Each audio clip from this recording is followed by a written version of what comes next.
Both Australia and Japan believe in international law. And when we had this dispute over the future of Japanese whaling in the Southern Ocean, we believed that the best course of action was to take Japan to the International Court of Justice. When I was first elected as Prime Minister, I made that undertaking to the Australian people. That was in 2007. We tried 2 years of diplomacy to get the Japanese to agree to phase out their own whaling over time. They declined, and so we went to the court. We lodged our case in May of 2010. The wheels of justice, particularly international justice, grind slowly, but I'm delighted by this result. It's great for these extraordinary creatures of the deep, whether they are minke whales or humpback whales or fin whales.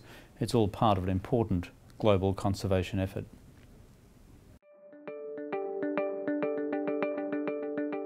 Well, of course, this is a tragedy for all the families concerned, and my heart goes out to each and every one of them. Having been in Beijing recently and going again soon, this has really cut to the quick with so many Chinese families for whom foreign travel is a relatively new experience. On the international coordination of the effort, I think it's important to be fair to our friends in Malaysia. I know Prime Minister Najib of Malaysia well. He's a good man. He would have dedicated every single resource available to his government to try and locate this plane. Of course, not everything has been perfect, it never is. As for the current phase of the search off the Australian coast, we are coordinating that for the simple reason that it lies within our own maritime safety zone, for which we have international responsibilities. I think when you've got such a large number of ships and aircraft dedicated to plainly a humanitarian task, it does actually help increase cooperation, but more importantly, also levels of trust. Think about it for a moment.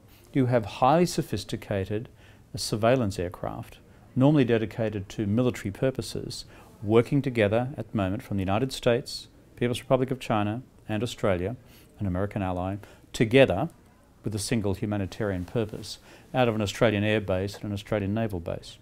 So, leaving aside the core task which is to find this plane, I think at a broader level, it is one of those things where we start to build the habits and culture of international cooperation when we face the common enemy of a humanitarian tragedy or a disaster.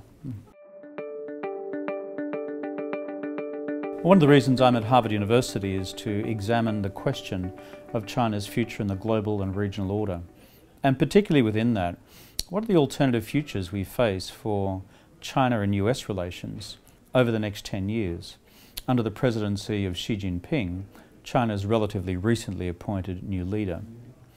The key question for us is this. Number one, can we preserve the peace? History suggests that when you have a rising power and an established power, that often conflict results. Our challenge, therefore, is to swim against the tide of history.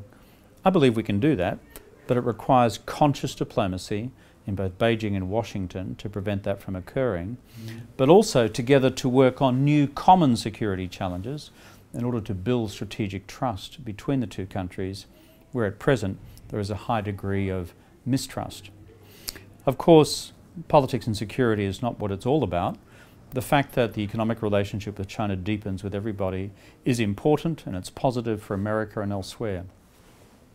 But I believe taking this to a new level as well, whereby we have a wider free trade area, what's called in this country a Trans-Pacific Partnership, an initiative which our government in Australia has long supported, hopefully will take the economic engagement in Asia and the Pacific to a much higher and broader level as well, including China and the other principal economies of Asia. If we get the politics and security right, if we broaden the economic tent, then frankly, I think there is a potential that we can carve out a future positive and stable relationship between not just the US and China, but for the future of the order as well. That's what I'm seeking to think through while I'm here at the Harvard Kennedy School, and I hope to be able to make some public recommendations on this come year's end.